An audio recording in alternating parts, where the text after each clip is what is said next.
కామం తురాణం నా భయం నా లజ్జ. కామంతో కళ్ళు మూసుకుపోయిన వారికి భయము, సిగ్గు ఉండవట. ఇదెందుకు చెప్తున్నానంటే ఈ స్టోరీ వినండి. హర్యానాలోని పాల్వాల్లో ఇద్దరు దంపతులు వాళ్ళిద్దరూ బట్టలు ఐరన్ చేసుకొని బతుకుతుంటారు. వాళ్ళకి ముగ్గురు కూతుర్లు. చివరి కూతురు పేరు దేవిక. ఈ అమ్మాయి ఇంటర్మీడియేట్ చదువుతుంది. రోజు కాలేజీకి వెళ్తూ ఉంటుంది. వీళ్ళు పేదవాళ్ళు కావడంతో 2 జతల బట్టలు మాత్రమే ఆమె దగ్గర ఉంటాయి. ఈ బట్టలు మార్చి మార్చి అవే బట్టలు వేసుకొని వెళ్తూ ఉంటుంది. ఈ అమ్మాయి కాలేజ్కి వెళ్ళే దారిలోనే ఒక కిరాణా షాప్ ఉంటుంది. ఆ కిరాణా షాప్లో వికాస్ గుప్తా అని ఒక ఓనర్ ఉంటాడు.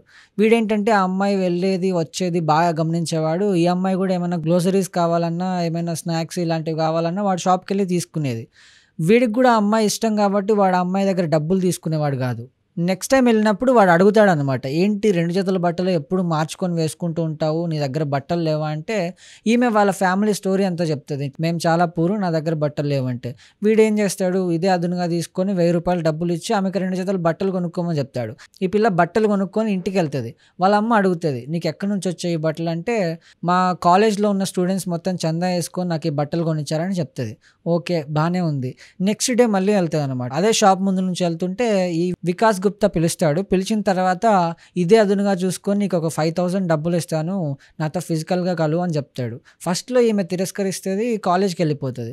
మళ్ళీ 5000 డబ్బులు ఉంటే నేను ఏమైనా కొనుక్కోవచ్చు కదా, మా పేరెంట్స్ మీద డిపెండ్ అయ్యే అవకాశం ఉండదు కదా అనుకొని మళ్ళీ వికాస్ గుప్తా దగ్గరికి వెళ్తుంది. ఈవినింగ్ మధ్యాహ్నం నుంచి ఈవినింగ్ దాకా వీళ్ళిద్దరు లాడ్జ్లో గడుపుతారనమాట. లాడ్జ్లో గడిపి ఇంటికి వెళ్ళిపోతారు. ఇలా కొనసాగుతూ ఉండేది. ఎప్పుడు కావాలంటే అప్పుడు వికాస్ గుప్తా ఈమెను పిలిచేవాడు, డబ్బులు ఇచ్చేవాడు, ఈమె డబ్బులు తీసుకొని వెళ్ళేది. ఇలా జరిగేదనమాట. ఒకరోజు ఏమైందంటే దేవిక బీరువాలో బట్టలు సర్దుతుంది. బట్టల్లో నుంచి ₹50,000 డబ్బులు బయటపడ్డాయి.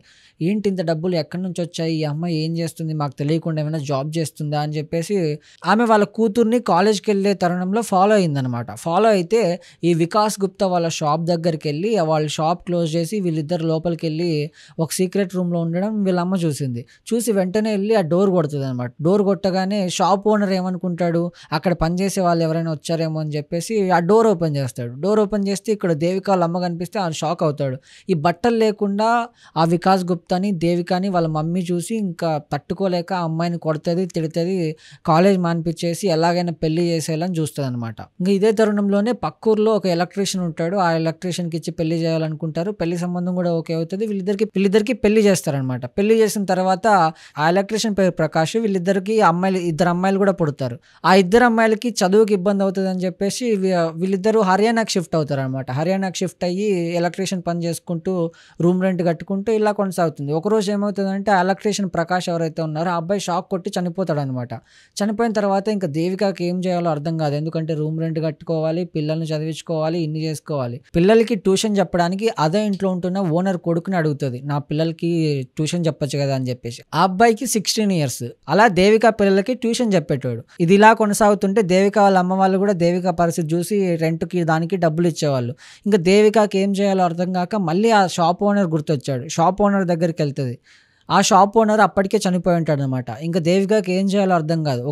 ఒక ప్రైవేట్ కంపెనీలో జాయిన్ అయ్యి జాబ్ చేస్తూ ఉంటుంది. ఇదే అదునుగా వాళ్ళ ఇంటి ఓనర్ కొడుకు ప్రకాష్ 16 ఇయర్స్ అబ్బాయి అదునుగా తీసుకొని దేవికాని అడుగుతాడు, నాకు నువ్వంటే ఇష్టం, నేను పెళ్లి చేసుకుంటా, మన ఇద్దరం కలిసి ఉందాము, నువ్వు రూమ్ రెంట్ కూడా నాకు కట్టాల్సిన అవసరం లేదు, నీకే నేను రిటర్న్గా డబ్బులు ఇస్తా అని చెప్తాడు. ఇలాంటి అవకాశం మళ్ళీ మళ్ళీ రాదు, నేను కూడా ఎలా కష్టపడుతున్నా, నాకు 2 కూతుర్లు ఉన్నారని దేవిక అనుకుంది కాబట్టి ఓకే చెప్తుంది.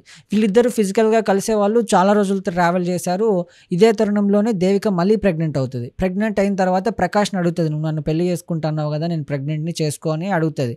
అప్పుడు ప్రకాష్ ఏం చెప్తాడు, నాకు ఇప్పుడే చేసుకోవాలని లేదు, నేను 3 ఇయర్స్ తర్వాత చేసుకుంటా అంటాడు. దేవిక ఇంతటితో ఊరుకోకుండా 16 ఇయర్స్ అబ్బాయి ఎవరైతే ఉన్నారో వాళ్ళ పేరెంట్స్ దగ్గరికి వెళ్ళి, మీ అబ్బాయి నన్ను ఇలా మోసం చేశాడంటే వాళ్ళ పేరెంట్స్ అసలు భయపడకుండా నువ్వు ఏం చేసుకుంటావో చేసుకోపో, కేసు పెట్టుకుంటే పెట్టుకోపో అని చెప్పారు.